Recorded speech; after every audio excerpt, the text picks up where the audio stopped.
What if buying a house right now is the biggest financial mistake of your life? Think about it: rising interest rates, unpredictable market swings, and prices that could drop when you least expect it. Are you sure you want to take on that kind of risk?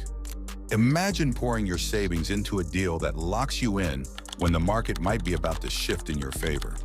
There's a lot to consider, and most people are rushing without knowing the full picture. Stick with me, because by the end of this, you'll know exactly what to do.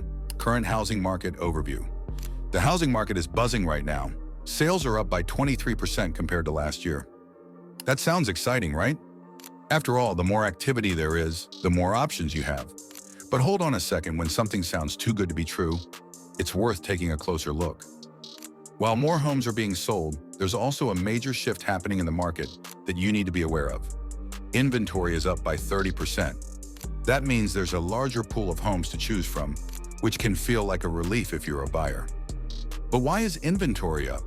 It's because more people are putting their homes on the market, and it's not just about increasing supply to meet demand. Sellers are feeling the pressure. There's a rising number of homes that aren't selling as quickly as they used to, leading to more listings staying on the market longer.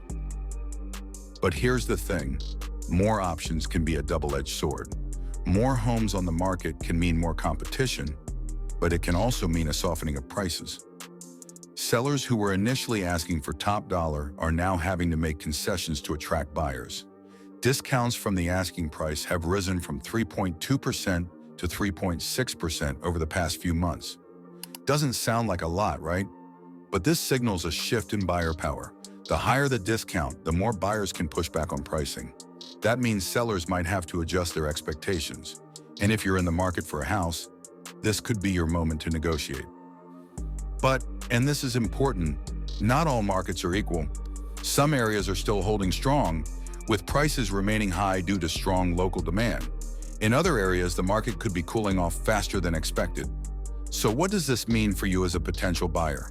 More homes to choose from and potentially more negotiating room, but also the risk of entering a market that could be unpredictable in the next few months. In a way, it's a bit like looking at a buffet. You've got lots of options, but that doesn't always mean the food is the best quality. You still need to pay attention to which homes are overpriced, which ones are sitting too long on the market, and whether the property you're eyeing will truly hold its value in the long run. Interest rates and affordability. All right, let's talk about money. You've probably already noticed that mortgage rates are high. At 6.85%, the average 30-year fixed mortgage rate has climbed to levels we haven't seen since mid-July. To put it simply, this changes everything about your home buying decision. Rates this high can send your monthly payments skyrocketing, which directly affects your buying power. Imagine this scenario. You're looking at a $300,000 home. At 3% interest, your monthly payment for the mortgage, not including taxes and insurance, would be about $1,265. But with a rate of 6.85%, that same mortgage payment jumps to around $1,964. That's a difference of $700 a month. Multiply that by 12 months, and you're looking at an extra $8,400 in just 1 year. Over the life of a 30-year loan, that's an extra $250,000 or more in interest payments. Now you have to ask yourself, is this house really worth that extra cost? Is the property in a location that will appreciate enough to justify this increased spending? And more importantly, can your monthly budget handle it without sacrificing your lifestyle? After all, there's more to life than just a mortgage payment. There's food, travel, entertainment, and everything else that makes life enjoyable. Here's the tricky part. The higher rates are expected to stick around for a while. Most experts predict that mortgage rates will ease to around 6% by the end of 2025. That's not too far off, but it's not a guarantee either. Rates could stay stubbornly high longer than expected. This means if you're trying to time the market and wait for rates to drop, you may be missing out on the opportunity to buy now, especially if home prices increase in the meantime. So, what's the solution? Should you rush in and buy now before prices rise further? Or should you wait and gamble that interest rates will drop? The smart move depends on your personal finances. If you can comfortably afford the higher rates without straining your budget, it might make sense to lock in a house now while rates are still relatively stable. Factors to consider before buying. Timing, as they say, is everything. But is this the right time for you? Buying a house isn't just about snagging a good deal. It's about making a long-term commitment. If the market shifts and prices drop, you could be stuck with a home worth less than what you paid. That's not just a financial problem, it's an emotional one too. So what should you be thinking about? First, ask yourself, are you financially ready? That means more than just having enough for a down payment. Have you accounted for closing costs, property taxes, insurance, and maintenance? What about an emergency fund? If the furnace breaks in the middle of winter, can you afford to fix it without stress? Then there's your lifestyle. Do you plan to stay in one place for the next 5 to 10 years? If you're not sure, renting might be the smarter move. Renting gives you flexibility. It lets you wait and watch the market without tying yourself down. Plus, with rents stabilizing in many areas, it might not be as expensive as you think. Lastly, consider the broader economy. Inflation, job stability, and even global events can impact the housing market.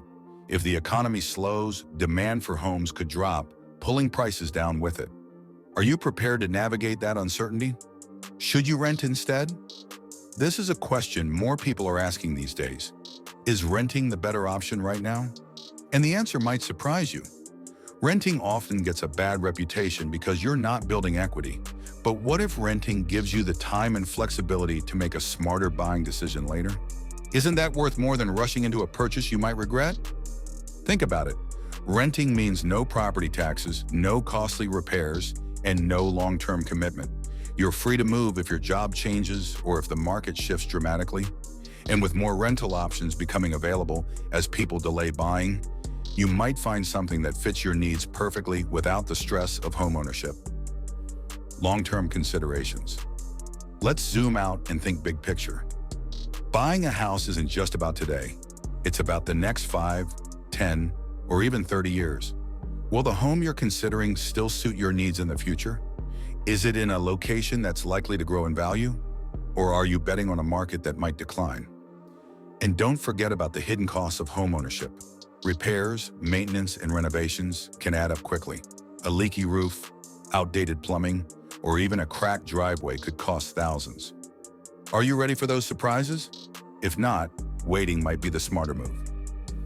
If you found this video helpful, share it with someone who's also thinking about buying.